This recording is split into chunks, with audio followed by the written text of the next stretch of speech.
Good morning, friends. So I've had a really frustrating morning with equipment, and it's a lot like what I was going to talk to you about, so I wanted to go ahead and share it. I had gotten the new mics, and I was trying to use it on my phone. I had my whole rig set up, and I was going and did the whole video for you, and I couldn't hear it on playback. I just wanted to check the quality of the new mics, right? And I couldn't hear it on playback. I did all these tests. I couldn't hear anything. I finally went out to iTunes. I played a song, and it took a second, but it clicked in, and it was doing all these different things. Turned out when I was trying to play back the video, I still had the microphone plugged in. You can't hear when you're the one talking. When you're talking over people, you can't hear anyone else. And that's basically what I was doing. I forgot to unplug the mic, and that's why I couldn't hear any sound on playback. But I'd already erased the video, so I tried again. I tried using that mic on the laptop, and that didn't work. Sometimes things just aren't compatible, and people can't hear what you're trying to say to them, right? So it reminds me of what we did yesterday. My Franciscan classmates and I, that's a married couple, myself, it's a small group, so we tend to hang out together. My husband's joined the little group, so it's two couples then, and we tend to do little events together. And the Franciscan monastery, the Holy Land, was having a display of nativities from around the world, and I thought it would be a fun thing for us to go do. We're affiliated with a particular friary, and that's the Franciscan Friars Conventional, and we don't get out as much. So the secular Franciscans are the third order for the Orders of Friar Minor. The Orders of Friar Minor are conventional, which is the first order St. Francis founded. We're also the seculars for the Poor Clares, and we're also the third order for all the third orders. Remember, the Franciscan family is very complicated. You have the third order regular, like the priests and brothers who serve out at Franciscan University of Steubenville. That's where most of people know them from. But there's also lots of third order nuns. So they're not cloistered nuns usually, like the second order. They're very much active sisters out in the world. So the Franciscan Friars Minor, there's a group of them who have custody, we'll say, of the Holy Land, and they take care of all the big Christian sites in the Holy Land. So you may have seen them if you've ever gone on a pilgrimage to the Holy Land. These are the guys you've seen there. So in Washington, D.C., they have life-size replicas of different areas from the Holy Land. There's gardens, and they have different various tombs, the site of like the Ascension, and just other things outside. There's a replica of Lourdes. Inside, there's more replicas from the Holy Land, as well as there's a whole crypt level under the church, which you end up at a replica of the birth site of Jesus, what it currently looks like. I had a young man friend who just got back from a trip to the Holy Land, and I was comparing his pictures he was sending home with the things that I'd seen at the monastery. And yeah, they're really good. They'd sent an architect over and done all the measurements. So if you can't get to the Holy Land, but you can get to Washington, D.C., it's a very nice area. It used to be called Little Rome because there were actually so many convents and houses there, which filters into a different part of the story. We were going to meet at the shrine, right? Because it's our home base, and it's kind of between our two houses. So we're going to meet at the shrine. And as we pull in, I see groups of habited nuns, and some are going over towards the grotto, and some of them are praying in the St. Therese garden. And I know my one classmate is the tour guide for the shrine. I'm like, oh, he is going to be so tempted to give these nuns a tour. And sure enough, we're only there like a minute in our car waiting. And when I get this text, apparently the doors to the shrine aren't open yet. And so he's just helping out these nuns by giving them a small little talk, which is actually lovely. And it's fine. I was going to run in and use the bathroom anyway. Couldn't do it because the doors weren't open. So I went over and we hung out for a while, and his wife and I ran around, and we knew the doors were locked because the nuns had already tried them all, but maybe a friar was going to pop out to walk the trails or, do something else. And so we thought maybe we could catch him quick and get him to open the doors for the nuns. So as I'm hearing my classmate talk to them, I realize that this seems new to them. He's telling them about the history of the Franciscan order, as well as the history of St. Anthony and the history of the shrine. So just little things, even like our coat of arms, that we're the seculars that this is our little habit. There were 3 of us there. And he was saying that our original name was the Brothers and Sisters of Penance, which was funny because then one of the nuns, full-habited nun, turned to me and was like, that's harsh. And yeah, so it's a totally different charism than their charism. So they just hadn't really expanded it. And it really opened my eyes that why we might spend time with more of, even within the Franciscan family, without more of even our Catholic brothers and sisters, to learn, see what we can learn from each of the different groups. So that was really a blessing. They're a very young order. I mean, even their Mother Superior seemed really young, and that was kind of exciting and encouraging. And later when we did, don't worry, they did get into the shrine. They had a beautiful day. And when we went on our journey, we were looking up to see who they were, because we kind of caught their name and we'd seen the symbol on their car. So we were trying to figure it out. And it turns out that we were going to Franciscan Monastery of the Holy Land. They live like not even a block away. And so while we were down there, yes, we found their house. But on the drive down, we were looking them up and finding out more about their order. I'd love to dialogue with them some more again and learn about them. Very beautiful order. They were founded in Argentina, and they do so many good works. They're a fairly small order. There's only like 1,200 of them in the world. So we're really blessed to have them in our area. And it seems like they run schools.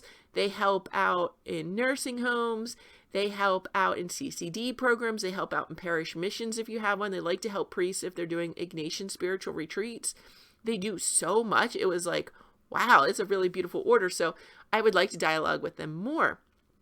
And it's just kind of funny because sometimes when people come to the shrine, and being nuns, I would have assumed that they were Franciscan nuns. And so how much do you say?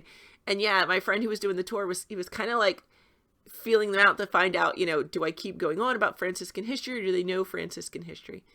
And it's like that when we evangelize, even with our friends, even when you're just talking, even your next door neighbor who you go to church with like all the time. What is their experience with Christ? What is their knowledge of anything? You don't always know. And it's just interesting. What do you say? And are you listening and feeling out where they are and what their needs are when you dialogue with them? Even going to the Monastery of the Holy Land, a friend had told me about them years ago. We did a March for Life event together, and she had found it and gone and said about how beautiful and amazing it was. And I was like, yeah, right. Like, I live in this area. If this place was that amazing, like, I would have heard of it. And I didn't pay any attention to her till years later. There was a festival that we went to there. And then I saw it for myself, and I remembered, Teresa told me that, and I wasn't able to process what she said at the time, right? But I did remember how beautiful and amazing she said it was. And I remember I did kind of discount her. And how is it like that when we share Jesus with people, that sometimes they're like, yeah, right. So I'd say be persistent, not a pest, but maybe be persistent. Hey, did you ever get to, check that out? Just follow up with people. Don't follow them. Don't stalk them. Follow up with them. Maybe you mentioned something once and just find out, hey, did you ever read that book I mentioned? Or did you ever get to check out that painting? Something that you shared with them. Do a little bit of follow-up. So when we went down to the shrine, it was the same sort of thing. I assumed my friends had been there before, and we got down there, and I realized they hadn't. And so I was playing this game of trying not to slip into my tour guide mode, but also make sure that I gave them the information that they needed when they needed it. Because I won't lie to you, it's an amazing, reflectful place. You could lose yourself for weeks there, just in adoration, in awe, exploring everything that there is there. And you could easily just lose track of time there. And so I wanted to give them enough information that it was a little bit more meaningful, to give them a little bit of context of what was going on and what they were seeing. But I wanted to let them have that chance at the awe of the experience. And so we ended up touring the gardens first, and then we went inside and did the display that we'd actually gone to see. I will tell you, that exhibit is still there. It's nativity sets from around the world. It's a lot of them in a very small space. So it's easy to go into museum mode and you're like, But each of the nativities is very peculiar. So some of them are meant to challenge your faith and where are you in your faith life. it is this one I'm talking about. If you go see it, you'll know the one I mean. It's almost a little, it is kind of offensive, but are we offensive to the Lord? You'll get that if you go and see it. It was very thought-provoking.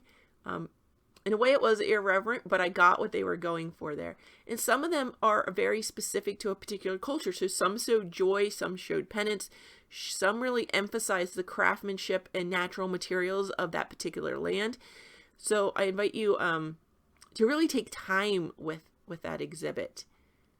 And it's kind of like that with a new experience, right? Sometimes you might brush through and then wish that you'd gone back later. So you can take pictures so that you can reflect on it later. I didn't see that there was a handout or a brochure for them. So you would want to take pictures. We then showed our friends around the church a little bit. Again, it's a lot to take in. My husband said to me later, like, are you still getting anything from this? Because we've been here 3 or 4 times. And it's like, yeah, because the first time I was overwhelmed. And each time I think I see things I didn't see before. I go a little bit more deeply. And again, if you've been to the Holy Land, you might have been overwhelmed on your pilgrimage. So this might be a good place to help you go back and reflect on how you felt and things you learned in the Holy Land. That's another great way you could use it. Also, the stained glass windows there are of different Franciscan saints. So if you're a Franciscan, that can be a whole day in itself. So I learned a lot about, I started looking them up, some of the different ones. I admit I started with Saint Elzir because I have a great grandfather who was named Elzir. So I was looking him up. It was amazing. Like, so I learned about saints I'd never heard of by going through the windows and then looking them up on my phone. It was really cute too, because the Franciscan, what's normally St. Francis's area in the church, is a big nativity scene. And that's just so meaningful. If you haven't watched my video, Sweet Baby Jesus of Bethlehem, you'll get it if you watch that. I probably talked about St. Francis and Greccio and the Nativity several times. So the whole day was really amazing, and we ended up staying for the full tour because my friends were just, they were overwhelmed, and I was giving them a little bit. So we went through once by ourselves and took our time, and he got to take pictures then. And then we did the full tour, so the tour guide went much more deeply than I had gone, and then we did literally go more deeply because we got to go down into the catacomb level and experience that as well.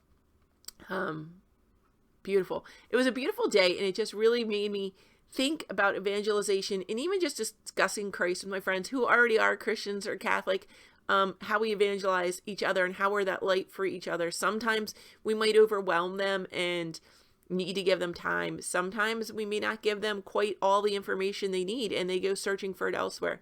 So it was just launched me into a retrospect. It was beautiful. It was a beautiful day. It was completely unexpected how it turned out for me. God bless. I hope you're enjoying this Christmas season. What are we on, the 4th day of Christmas?